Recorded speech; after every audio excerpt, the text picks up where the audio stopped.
I'll say about that.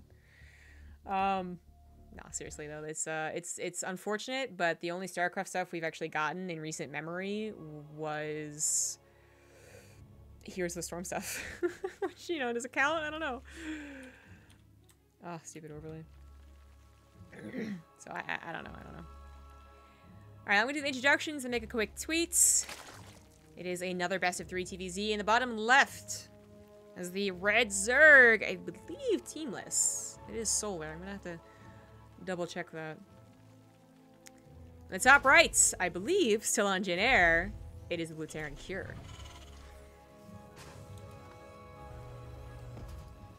Let's see here. Solar SC2. Nope. Why did I go to images immediately? Yes, he is not on the team anymore. His time on Infinity Gaming ended in the new year, on New Year's Day. Alright. So anyone out there that's looking for players? Alright, now time to make the tweet while we have nothing going on. Okay, we do not. Good stuff.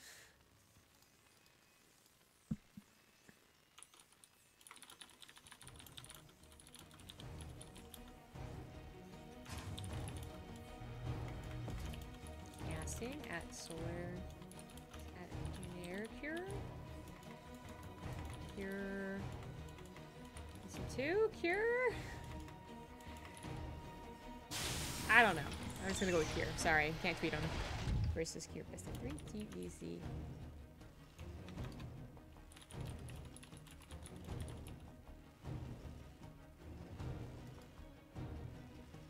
Alrighty then. Again, just blanket thank you to anyone who supports me today, but no specific shoutouts or Twitch alerts will be on the stream. So just thank you. People in chat, let them know that I appreciate it. And we can get into casting and analyzing this game. So, I do believe we have 2 players very well matched for each other. Solar goes between dominating and getting knocked out in the round of 16 of some online tournaments, so I'm not sure exactly where he's at right now. Cure just doesn't play enough tournaments for me to say that he's vastly different like that. But he's, I want to say, usually round of 8 consistent.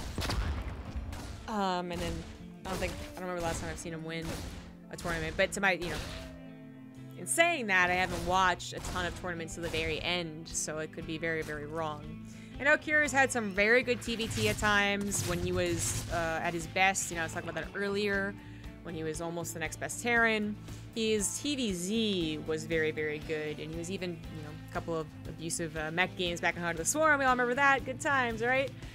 So, I feel like now, especially if Solar is in a good day and Kira's not on a weird day, I think it'll be a very close match. I am curious as to whether or not Kira's playing mech or Terran, God. Mech or bio. I'm gonna guess bio. But I mean, if you were to tell me no, ZombieGrub every crane's been playing mech, haven't you been paying attention? I'd go, no, I actually haven't. So this is me getting into the new year by watching a hell of a lot of StarCraft and casting a hell of a lot of StarCraft as well. But of course, there was a Wood of Mine change that we all saw Home Story Cup at the very least, right? The last big tournament that happened where Wood of Mines did seem to be quite good, shall we say. And I do believe that's what we'll see from Cure. But first, we see some Hellion harassment from Cure and a Banshee follow-up. Was that only 2 Hellions? Yeah, so he only made 2 Hellions? Okay, I was gonna say, that's weird. That's weird. So he makes 4 Hellions, which sometimes you do if you're gonna go for a very quick 3rd CC.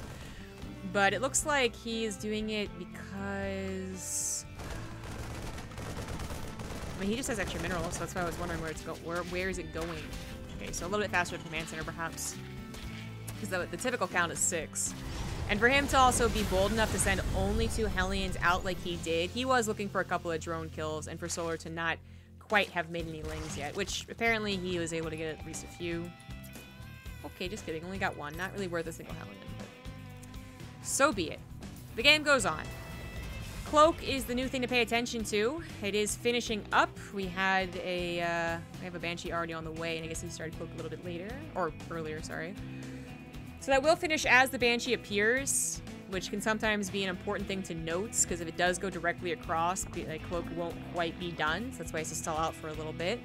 Solar is prepared for this. He did scout a starport, but, I mean, well, it could be a Raven, it could just be a Liberator, he didn't see the tech lab. Even though Banshees have had their moments of looking very weak, you know, we had Zergs anticipating it and directly countering it with, like, Queen, Roach type stuff. They made their way back in. They're generally a good unit, a solid unit, and they do pair up well against Roach attacks on the grounds. Maybe they falter a little bit versus the Queens, or perhaps like Lilling Baneling all in, but that's not what we're having today anyways. And we are going into Mech for Cure, which I'm excited to see. I was talking about those Widow Mines, and I think that his bio game could be very strong. This is one of the shorter maps perhaps that we have. Maybe a rally push could have been good. I do want to see how he's going to play around with Mech. It's a little bit of a greedy mech, right? We have the double armory on the way. So I also think this is going to be a traditional mech. Yeah. Oh, no, I was wrong. Okay, so a lot of times when we see those Cyclone compositions, it would be just with a single upgrade. Now, that was especially true back when the attack upgrade actually benefited Cyclones. That was the one upgrade they got. They started early, probably after a Hellbat attack. And they just kept on upgrading it and hitting those timings based off those upgrades. If you went for both upgrades, then it did usually mean like a slower, you know, maybe more in a tank, stuff like that. So maybe it was just the 2 Cyclones to get him some anti-air. No, okay, he's gonna keep going. So if you're gonna go to Cyclones, I would expect to see the upgrade started for him as well. And I do want to just, you know, specifically note that Cyclones do not get a bonus from the attack upgrade. So, you know, nowadays when we see only one armory and I'm like, oh, is it going to be Cyclones? We see the armor upgrade. But all right, maybe we'll see a bit more of a faster transition out of this because he's not getting a Cyclone upgrade, which is just almost always paired up with your first few Cyclones. I mean, hell, I wanted to watch something like this where I'm actually learning something. Will you cast Lucia versus Mana? I'm not... I don't have the ability to ask anyone to hold games. I guess I could and just hope that they want to, but I'm going to guess they don't, so I'm not really going to try. So the answer is, if you see it on the bracket and I'm still casting a game, most likely I will not be casting it. Like you see them matched up together already. There you go. Okay, so then we finally have the Cyclone upgrade on the way, as well as Blue Flame. So now it is going to be strong attack. It can be very consistent. Like, you don't have to just wait for big old tank count. You can kind of poke forward and leave. But you can't really poke forward and leave if you get stuck on creep. Lings come forward on their creep, save one of those active creep tumors. And even Muta's coming forward, finally showing themselves to add DPS. This did not go well for Cure. He went too bold onto that creep, was probably hoping for a transition into roaches, which are a little bit slower, don't really get those surrounds nearly as easily, and instead was met with a lot of Ling, Baneling, Muta. Solar did not stray off the path of the, I guess, the typical Zerg composition. The prize Zerg composition, right? The one that like has existed for 8-9 years of StarCraft. And he was able to make it work with devastating effect on Cure's mech composition, which not the usual case, and I don't think would have been the case if Cure was not caught on creep. But behind all of this carnage, we do have Solar on 4 bases, 72 drones, so it's not like he sacrificed a lot to get here. He had his own upgrades as well. He just hit an absolutely perfect, not even timing necessarily, just took advantage of a very perfect scenario of the aggressive Cyclone Hellbat player. Not even Hellbats, right? They didn't turn into Hellbats. On top of too much creep spread. It was slightly before Blue Flame finished, by the way, so I guess it was sort of a timing in that aspect, sure. But I'm not sure Blue Flame would have helped just because it was such a good surrounds. They'd still be firing inefficiently. Now, Cure might be able to handle things and he gets a couple more Cyclones out, but this is never going to be a good game for him. In fact, the command center is going to go ahead and just perish here. Yeah, it's dead. And Cure is probably just shaking his head. He's like, I was in a fine position. There is no reason for me to lose this game this quickly. All I had to do was be a little more conservative. Only send my Hellions forward. Something like that. GG. I gotta tell you, I was not prepared for Solar to just run forward like that. Clearly, neither was Cure, so I guess we're both dumb Terrans. But that was a shocking power move right there. That is a move that it actually makes total sense for Solar. It was on creep. It's those silly moments where the Zerg goes off of creep, but they're like, I might surprise the Terran, that you're just like, oh, that's BS. But that was totally called for. Cure was the one that made the mistake. Cure was the one that overestimated how fast his faster mech units were, and how scared Solar would be. So, I mean, you see a Spire on the way, you probably think, they'll make 8, 9, 10, whatever. They'll try and harass me, but Cyclones can do okay. And instead, they use everything to come at you and kill you. I'll have to pay closer attention to Solar's army supply, I suppose. Well, again, I don't think that's really what killed him. It was the situation that killed him.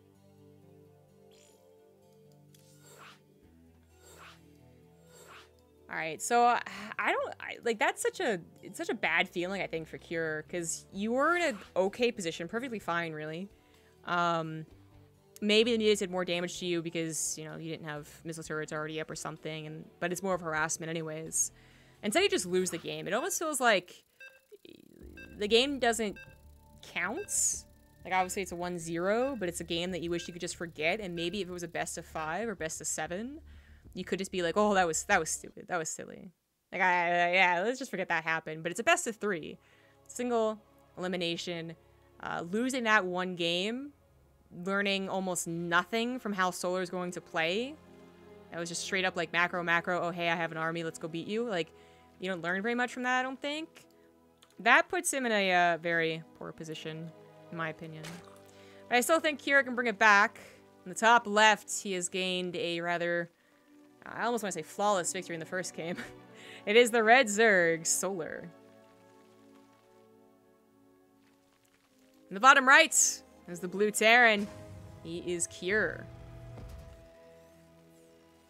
Alright, so Solar, I mean, he learned maybe a little bit about his opponents, that he is capable of doing that Cyclone mech, and I mean, I'm not even sure that Solar was anticipating dominating so hard with that. You know, he saw an opportunity and went for it. It worked out absolutely fantastic. But do you really expect that to happen most of the time? No, I don't think so.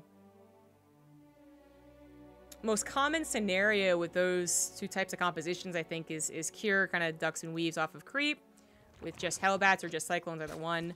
And then Solar tries to take advantage, you know, tries to run after him, tries to get this around, but by then Blue Flame is done.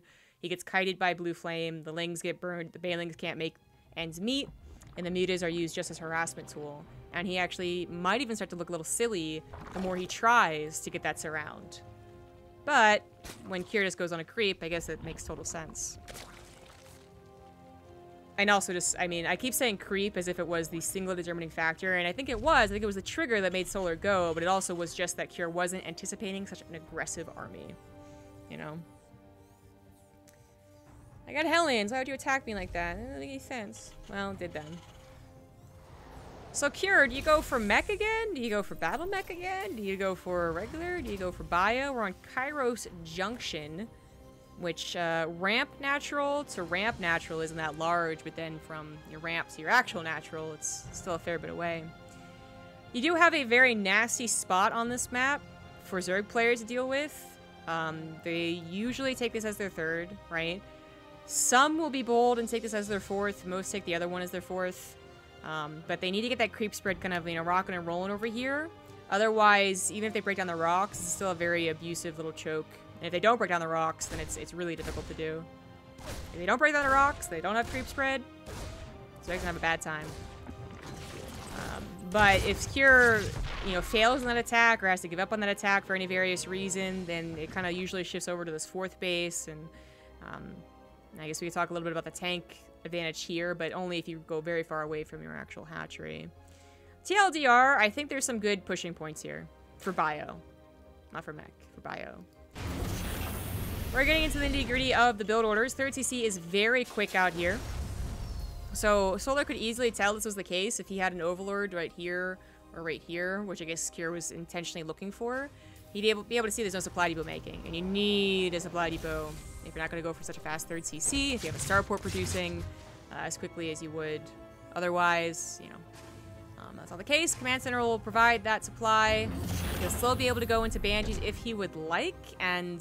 Oh, okay, that's gonna go kill the would-be Overlord. Yeah, and the game continues on. Solar's not gonna be able to punish this, but I'm not even sure if he had scouted it, he would try and punish it. I think he just tried to match it. It's typically what Zergs choose to do anyways.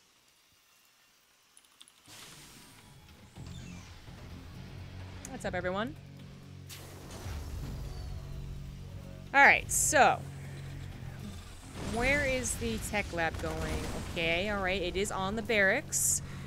Starport just being used for a Liberator. I'm paying very close attention to whether it's mech or bio, as I'm sure Solar is as well. That is a bit of a sign. It's not even close to the starport that you would be like, oh, they're gonna maybe transfer it over. I would read that as a stim. Okay, which maybe Solar's gonna agree with that. Maybe he's still gonna be a little on guard. He has some defense against the Liberators, Queens, some, very minor amount of Lings to deal with any Hellions that are out, which there are 4, but once again, 2 are left at home.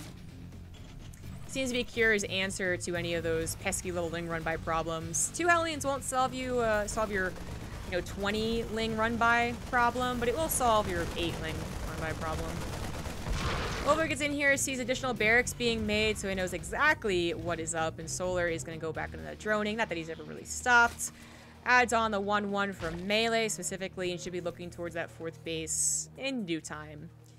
Kira's going to get his 3rd down location nice and easy, and it is going to be a location where he can be aggressive towards Solar's 3rd.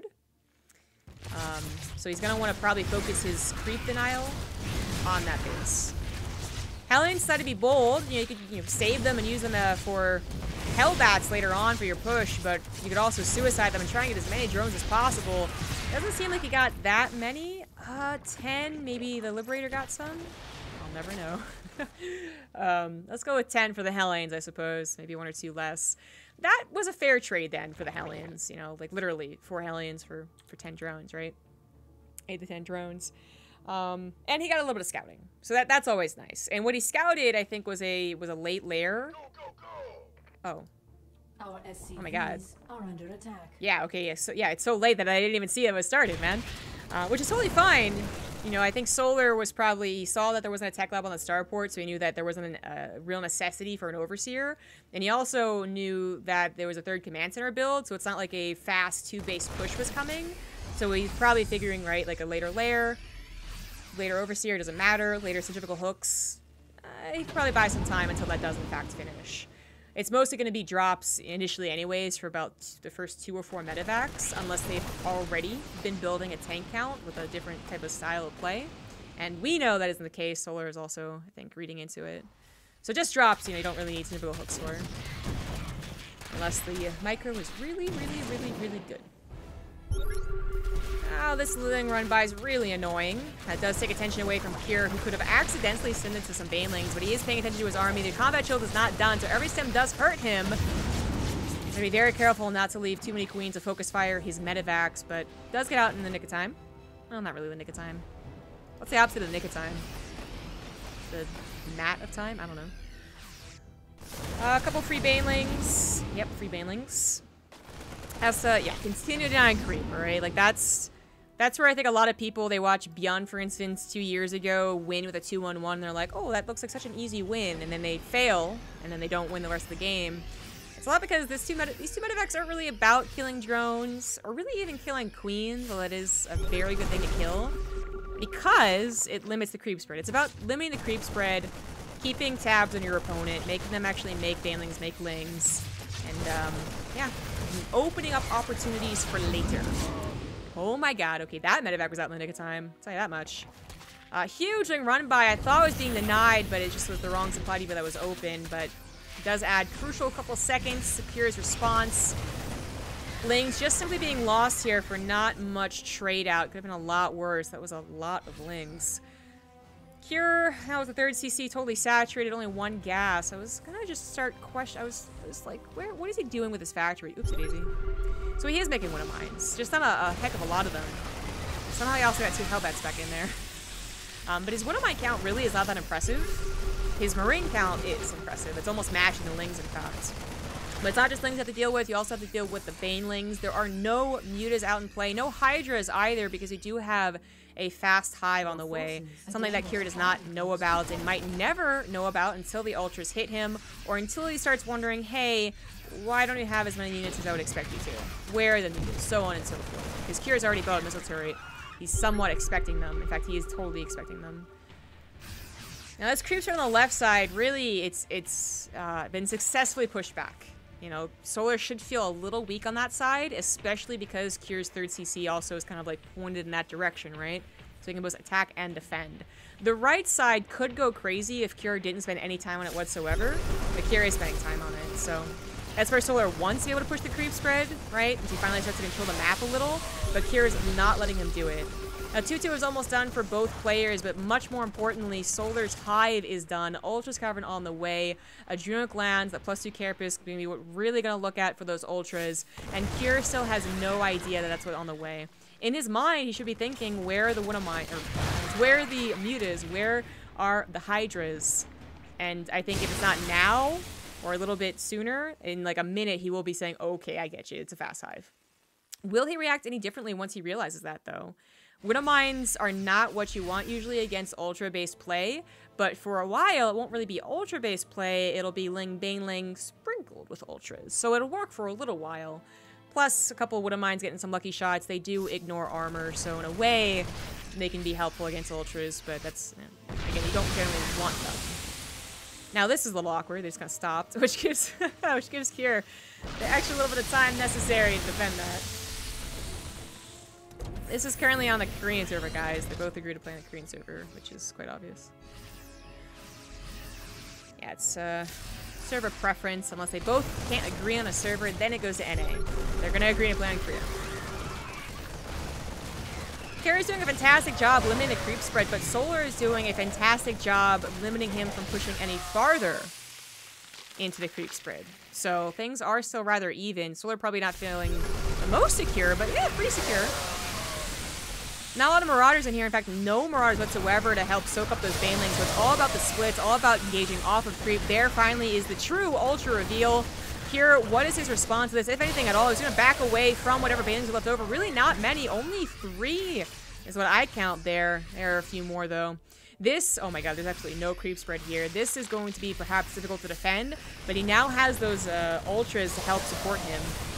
Kindness Plating is done. A couple of Banelings get some decent shots there. Kira's army mostly medevacs, honestly, but Solar's army just the 1 Ultra right now. In fact, this Viper gets severely injured by a Widowmine. There's no Overseer to help clean them up, as Drilling Claws has been done for quite some time. Even the Parasitic Bomb medevac lives, and Kira just looking to maybe outpace them with efficient trades. Widowmines get some okay shots, but not enough the Banelings went down, so I guess not really that great after all. But they lived, so they could be used again later on. Solar putting everything into his Ultras, has not continued his upgrades. Kira is finishing up his +3, which will be substantially. He's also finally been able to add in those extra barracks with the production for Tech Labs. Yeah, that's right. You want that many Marauders. Not just going to be helpful against the Ultras, but also can help soak up those Banelings should Solar kind of over-dedicate to them. Finally, we have +3 star data. Solar has, I mean, they're both spending their minerals and gas so damn well, but Kira, I love his expansion process. I'm not so crazy about Solar. I think this is a very bold 5th base to take, especially because you can never get creep spread out here. This base would be hard to take, I guess, just because suddenly you're bouncing left and right to any drops that could occur. But this has not been a very drop-filled game. It's definitely been more about those main engagements. Speaking of which, Widowmines are going to try and take care of the Banelings, so the Ultra's going to be kite down, but it doesn't really work out that way. Viper's going to come in for perhaps a Parasitic Bomb. It's only 1 Viper, but Solar's been rather careful with it.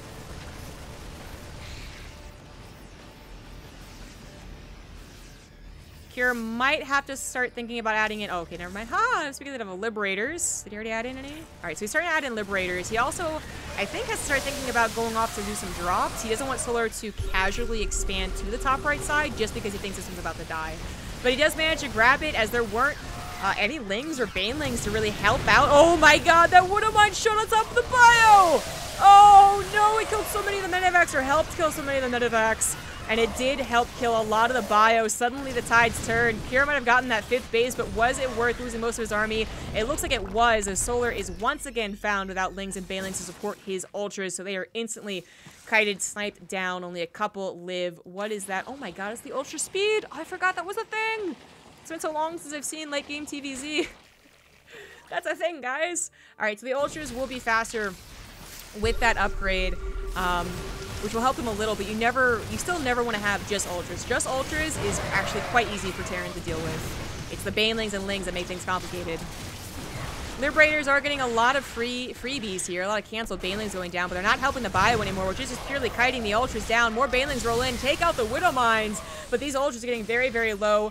So is the medevac count, so it's actually a constant back and forth here. Cure ends up ahead in supply. He sniped that one base, but at the same time that it was sniped, basically this one popped up. So Solar is still working off of his 76 drones, but can he replace such expensive units that he's been losing?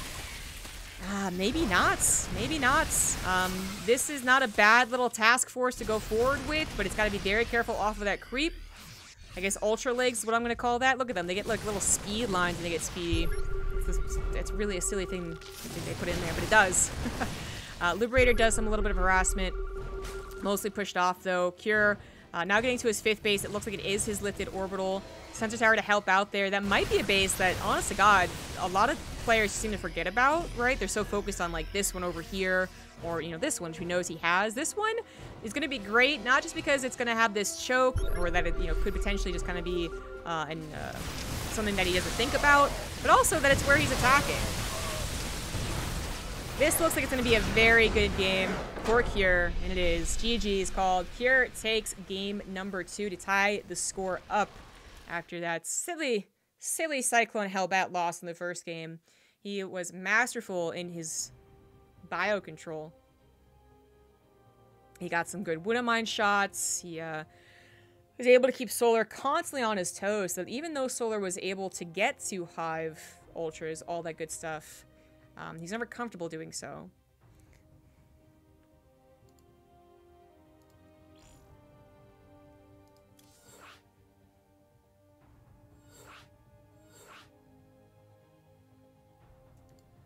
Alright, I'm so glad that went that way. You know, I was like kind of scared that Kira would just do something, I don't know what I was thinking. I was doubtful he would do the same thing as game number 1, just because it doesn't happen to pros that often, but I was still like a little scared, because, you know, I thought TOI Hero was going to be really good, and then it kind of wasn't.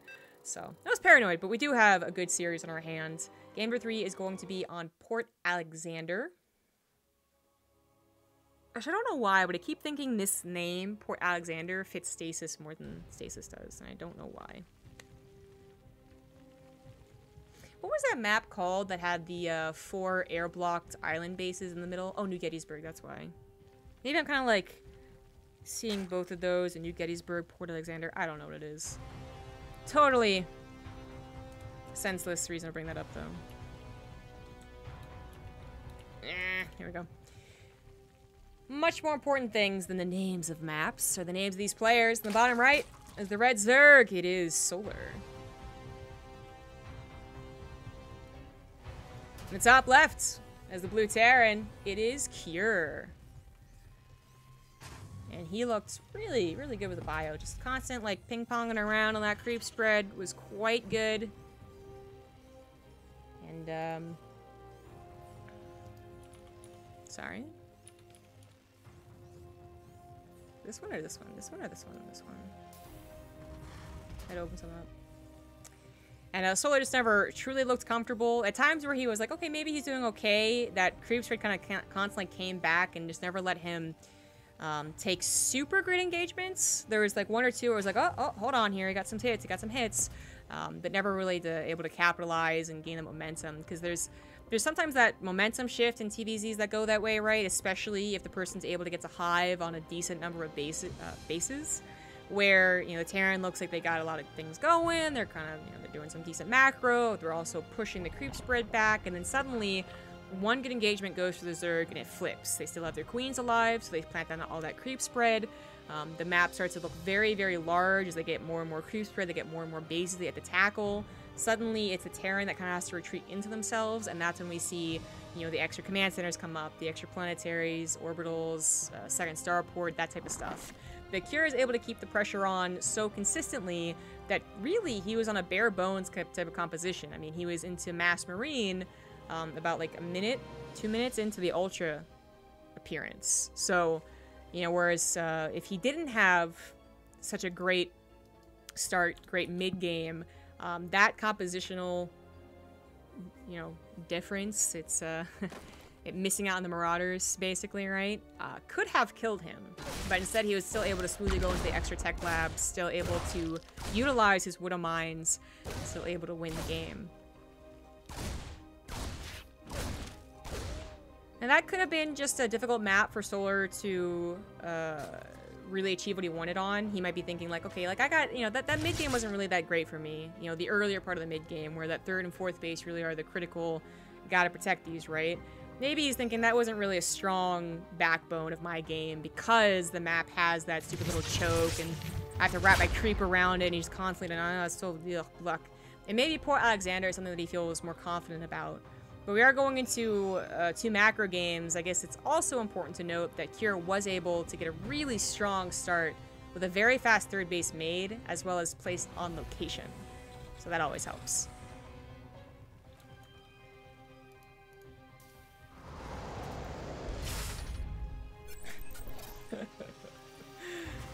I just read the joke in chat.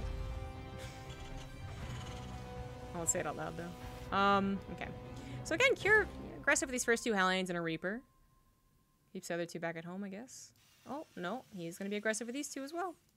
Got a Marine scouting out for an Overlord, which Solar has never really been much about the 2 Overlords, or even 1 Overlord in like a usual place. He either has none or they're kind of off to the side.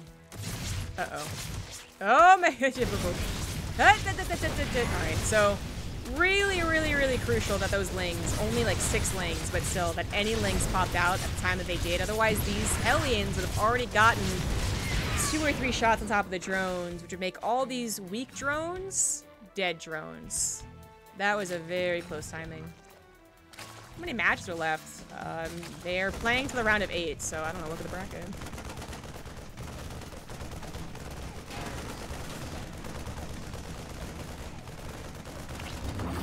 Overlord does sacrifice itself, but gets the good scout to see that it is, once again, cloaked Banshees.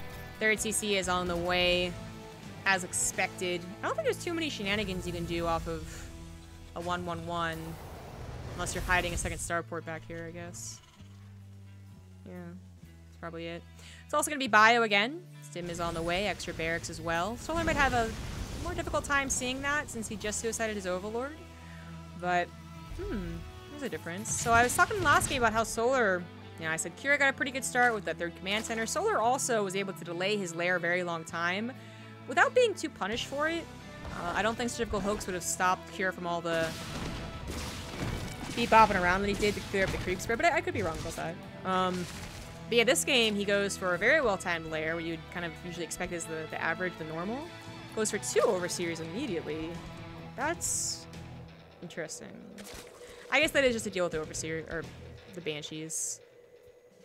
Usually it's like 1 to kind of keep up with the Queens out here, and then it's Spore Crawlers, not a second Overseer. But the second Overseer might go and scout. I don't know. Probably reading too much into it. Point is, his lair is well timed. His Gyptical Hooks is already on the way. He doesn't have as fast as upgrades this game, though, right? And only 1 upgrade, too. So that is something to note. These Banshees are just being annoying. Forcing the Queens to come up from their creep spreading duty to go ahead and tackle those. He did get Cloak. Okay, he let it finish. He's just not using it. No point, right? While the Queens have given up spreading creep tumors, there are 4 active ones, which should be good enough to really get the ball rolling. We also have a lot of creep spread already to the 3rd base, and because this is a fine map to kind of expand vertically, that's the word, he's also going to have creep spread to his 4th already, ideally. Now, Kira, I was going to say, should be ready to go very soon with his first 2 medevacs, kind of around the 7-minute mark, unless they're doing more tanks, which I think has really fallen out as far as builds go. Obviously, more people are going towards Widow Mines, but anyways, so you can get into this fairly fast 2 medevac drop, and again, that point is mostly to deal with any really forward Queens. or to deal with creep spray. I want to get that queen, but not gonna happen. Too many transfuses, although it's not the only one to transfuse. Doesn't really get a lot of creep spread either. These two banshees could go... Oh, they did cloak? At some point they cloaked. They could go and just patrol the creep spread. Which might be a good idea. But then they'll probably die as Kira's busy microing somewhere else. So they're just gonna stay still for a little while. Fartiari on the way, and Armory just a little bit late for that 1-1. Solar did start +1 melee shortly behind the Carapace. And, yeah, definitely something important to note going into Hydras this game. So we have seen the full gamut of Ling-based play, I suppose. We saw Ling-based, Ling Baneling Yuta. And we saw Ling Baneling half-ass High Ultra. Now we get to see Ling Baneling Hydra. So the Hydras did have their, what, their HP nerf, was it? Very, very, very, very slightly. Or was it DPS nerfed? Oh my god, I actually forgot already. Point is, they were nerfed. Great commentating. And that's why we kind of saw them fall to the wayside. There was also maybe some maps started to kind of appeal more to Muta play. But, you know, Hydra's still a very solid choice. They also make Widowmines maybe a less appealing choice, but that's a big maybe. The Widowmines have always been more about dealing with the Lings and Banelings than they have been about catching those Mutas or helping its Ultras like last game, right? And on the off chance that they do manage to explode on the Hydras, they're usually clumped up. It's the last thing that Zerg players think about splitting, because they, you know, they figure the Lings will take care of it. So I think he's gonna, you know, he is staying in the Widowmines, not gonna swap over. Giving that +1 plating, because attack doesn't help it. Does help the Medivacs though. So they're looking rather well set up this game. Does lose most of his creep spread over here to this drop. Also a couple pesky Widowmines. Did he get Overlord speed already? Oh, no, he didn't. Oh. Oh. Well, usually you see Overlord speed against Widowmines. Just to make sure your Overseers aren't lagging too far behind, but then on some occasions they go too far forward, so I guess it's a bit of a, you know, double-edged sword, I don't know. But yeah, so besides this creep spread, which, I mean, it's still important to get out, it's not actually covering a base, everything looks pretty good. There's a lot of creeps to work through here. Main base seems to be pretty well protected as he now sends more Lings in and turning probably more Banelings. Here goes for a 4th base on location, so not nearly as aggressive out on the map as he was. Oh my god. As he was in that last game. He's not finding nearly as many open spaces and really punishable areas. So we might see a longer game than last game, even though we saw Ultras in the last game at this point. Close to it. Solar is not really being aggressive with his units. Everything's been kept at home defensively, so he does not see anything as far as the 4th base goes. He doesn't see any run-by opportunities either. The Queens will lose their lives. Was that the last creep-spreading Queen? No? Maybe there's one more? Unless he's using that for his macro hatchery. One Medivac finally goes down. Second Medivac accidentally. Pretty sure it runs with the Hydras, but all the creep tumors, they were cleaned up. That's a really nice catch there for Pure. But oh no, I wasn't expecting the army. Scans ahead as he runs into it. Oh my god, is it game number 1 all over again, except with Bio into the Cyclones? I don't know. It's still a Zerg army that is off of creep, but a lot of Hydras are left over with just enough Baneling buffer that unless Cure manages to buy more time by potentially sacrificing his 3rd base, I don't think he can take on this army. The Widowmines aren't in high enough numbers to help out anymore, or they'll be targeted, even if they do try to help out. I think that might have just been game. Cure with one fatal mistake. I mean, running into the army is obviously bad news, but then not already being spread out in the concave is the extra bad news. Like, that's what you would expect against an army moving off of creep. Cure now dipping below 100 supply is game number 1 all over again. Oh no, not like this. This is going to be such a potentially long game. Ooh, that one I gotta get a shot. The other ones are gone, and Kira, while he's on 4 bases, he has lost a lot of workers, down to 46 workers against 75 of Solar, who is on his way to a hive as well, now losing his Medivacs. And more Lings are just piling in here, and those are so hard to clean up unless you have a big ball of units. Scans are going down. Those should be base checking scans, and he sees a 5th and decides that's it. Can't do anything about it. GG. Not like this, and not even